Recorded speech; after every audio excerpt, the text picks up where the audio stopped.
Since we started making videos on this channel, our perception of Canada has drastically changed. Oh Yeah, yeah. it's come a long way. And we absolutely knew nothing about Canada. At this point, we know nothing yet, but we know way better than we did before. Exactly. Very true. Very, very true. So in this video, we're going to be reacting to a story of the longest sniper shot in history. Oh yeah. I've heard of it in the comment section. Yeah, this is a video recommended by somebody. Yeah. And it shows that this guy is in some special force unit called JTF. So I've learned that Canadians are pretty badass when it comes to fighting war. And there are so many videos about that. We'll do a video on Canada's greatest history, why Canadians change when they hear about war. And I even think that during the First World War, the Nazis were so afraid of Canadian forces. Yeah. Yeah, they prefer to surrender to the US than the Canadians. Canada. Yeah, because Canadians are so savage. Yeah.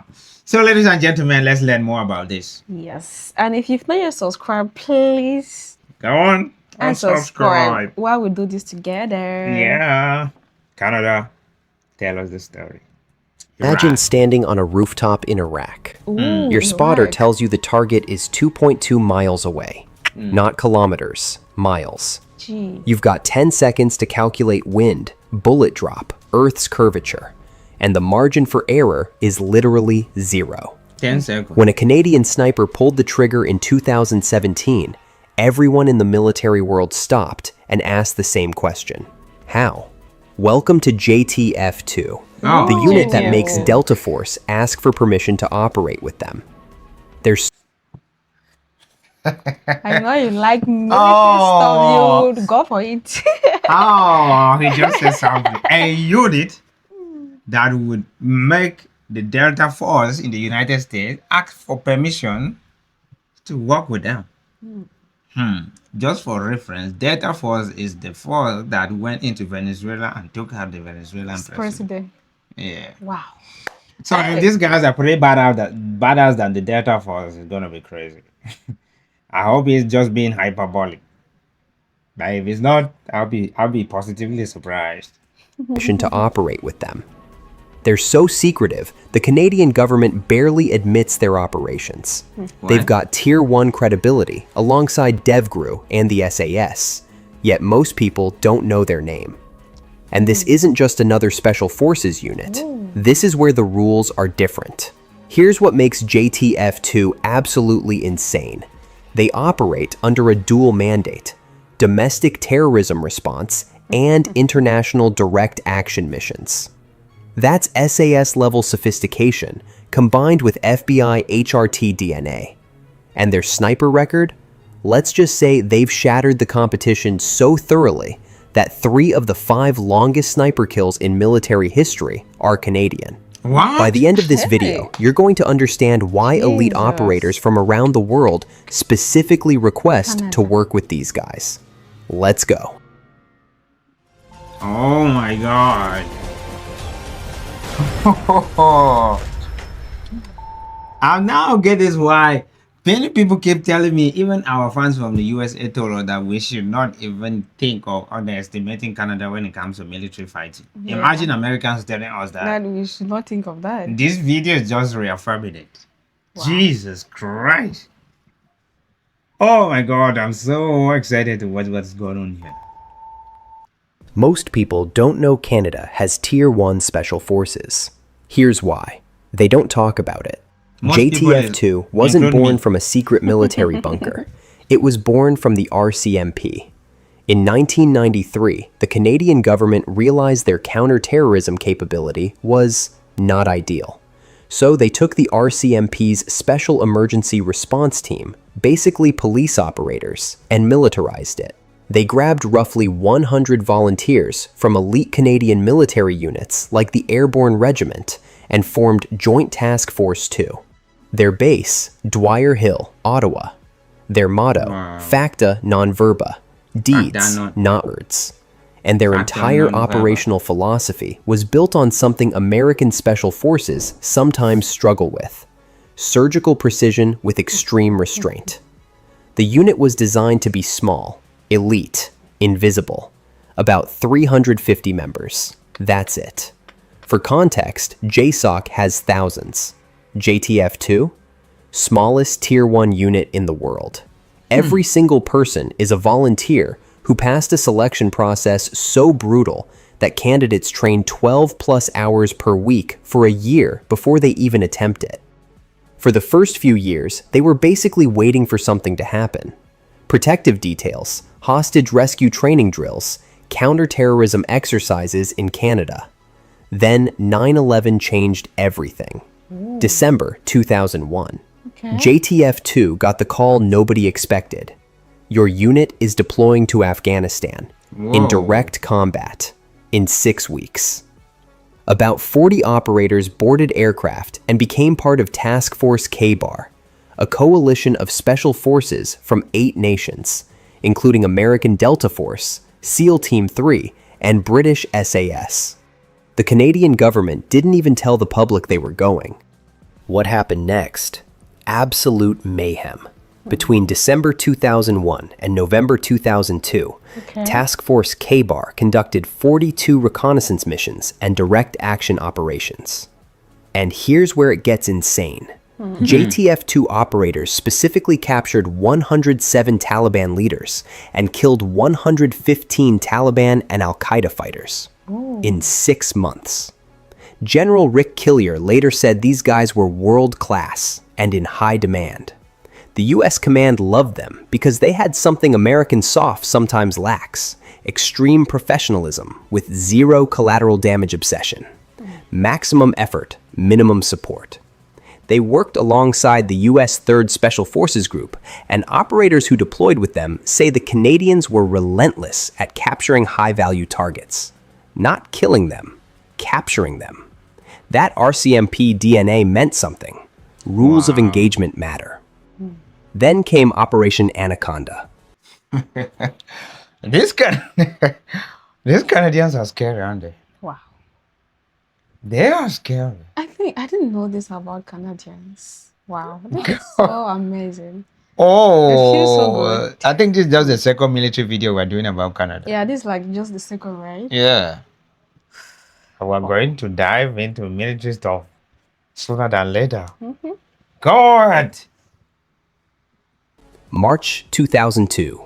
Shah-e-Khat Valley, Afghanistan. And before we go, ladies and gentlemen, I just want to tell you about natural health products that we produce. They are produced in our laboratory back here in Cameroon. I work with a lady from the University of Boston.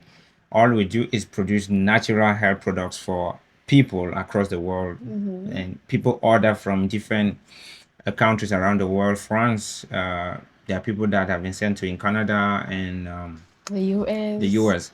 So the lady who actually does these things, I work with her. She graduated from the University of Boston, so she came back US. here, and she has been doing research on tropical plants, and they have been approved by our health system here. So if you are someone who has an underlying health problem, diabetes, stomach issues, cancer, just hypertension, and I say whatnot, please link up with us and give us our WhatsApp. You reach us with us, take our WhatsApp from our channel description, send a message to us, and maybe your email. I'll send you a catalog of all the products we have and their corresponding solutions, the products and their what they solve, and also what they can also do is if you have a health product, you have a health problem, and we don't have the product, you would share your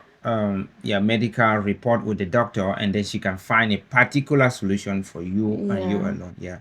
So sometimes they need to add the ingredients for your particular case or reduce the ingredients for your particular case to fit you and you alone, depending on your medical report. So with that one, you talk directly with the doctor, not me, right? So, ladies and gentlemen, go get healthy. Yeah. Leave us a message. We will send you a catalog. If you're interested, we can export that to you. Yeah. Yeah. So You used to do that, right? Send things. they when sent you were- even when right you're on working with Friday. her. Even on Friday, things were sent.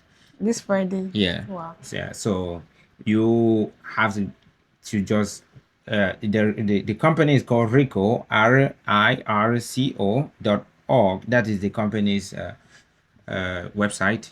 But for easier communication and understanding, just leave me a message, leave me an email, or I'll send you the catalog, both French and English. And then for further clarification, I can link you up with a doctor.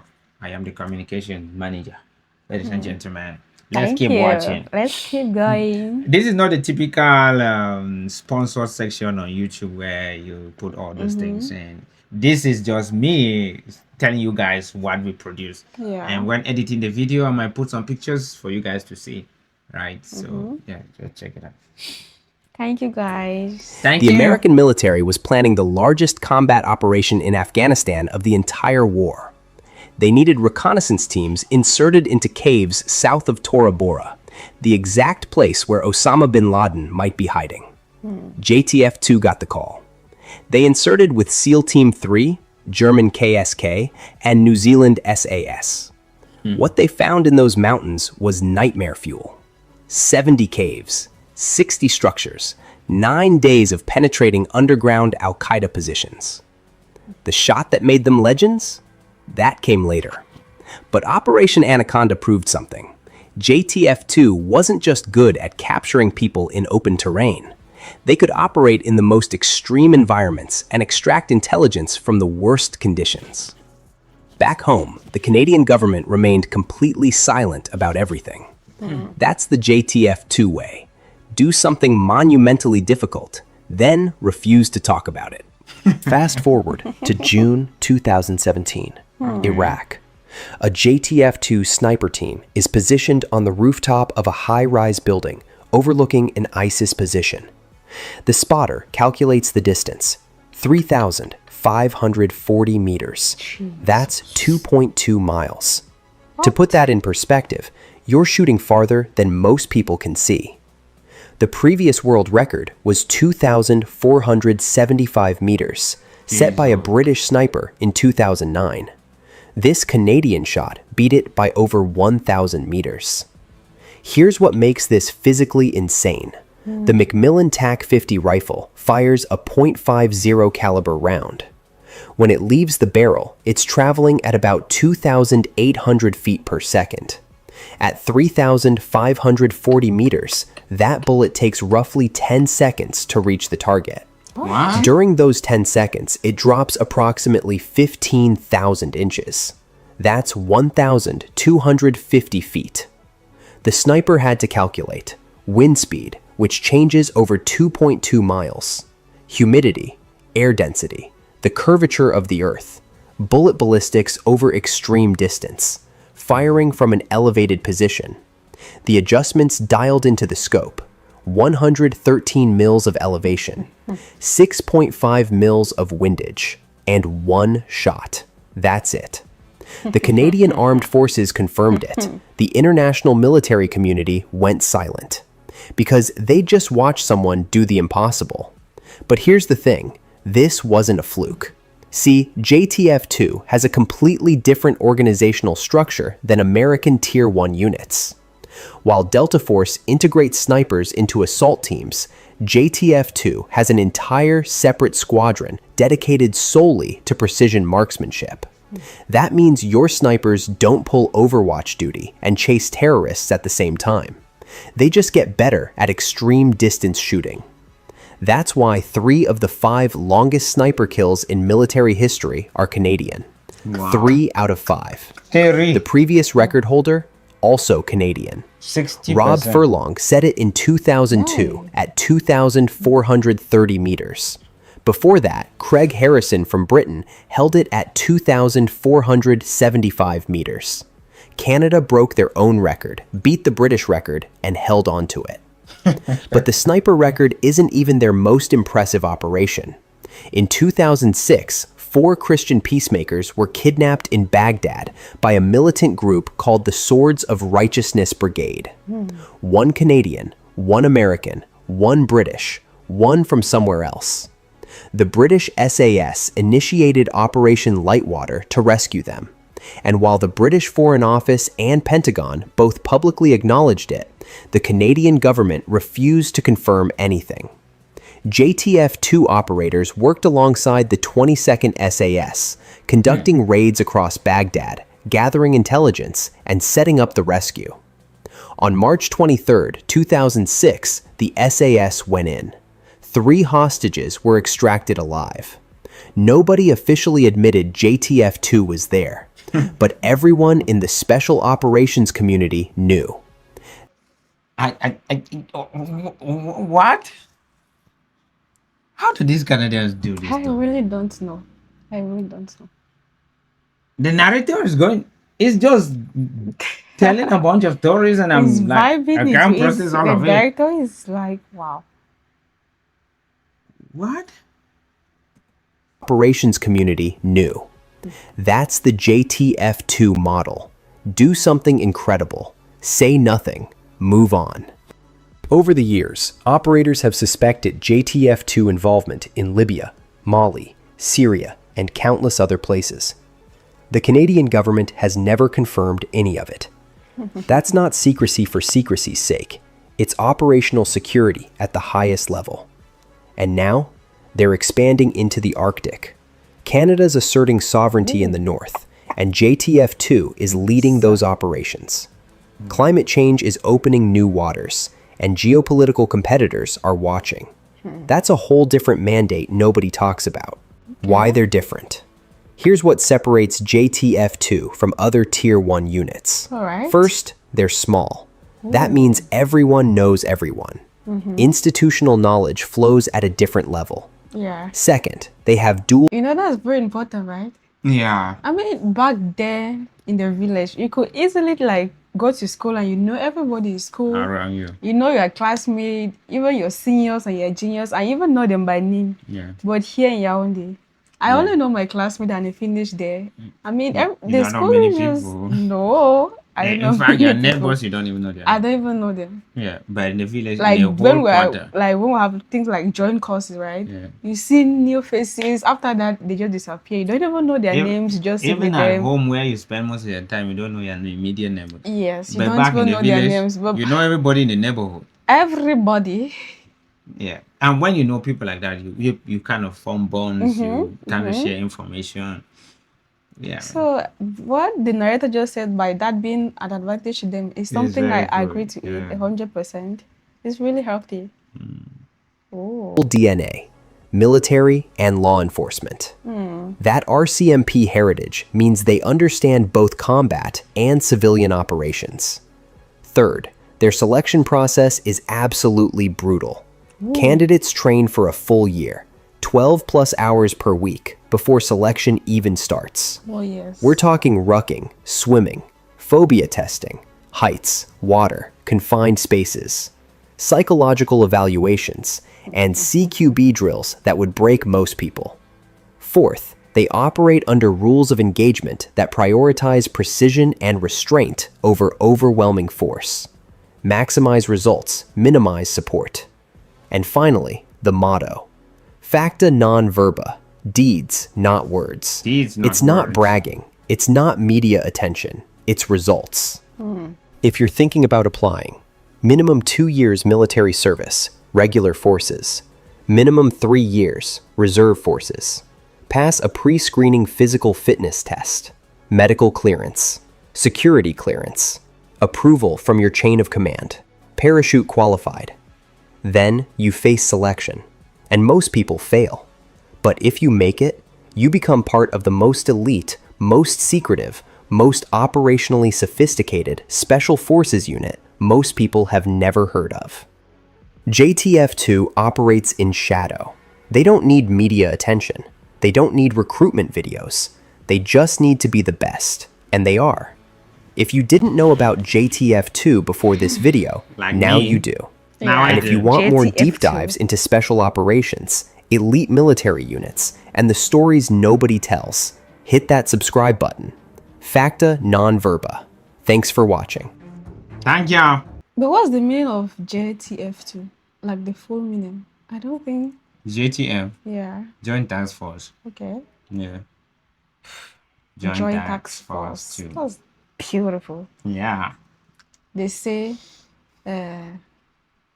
How do you even say that thing? Is it join hands do light work? Something like that. Yeah. You know what I want to say, right? Mm-mm. I said like join hands or maybe two hands or two brooms hold things strong. It's okay. I don't know what to put it. Let me No, they read. say a single hand cannot tie a leaf.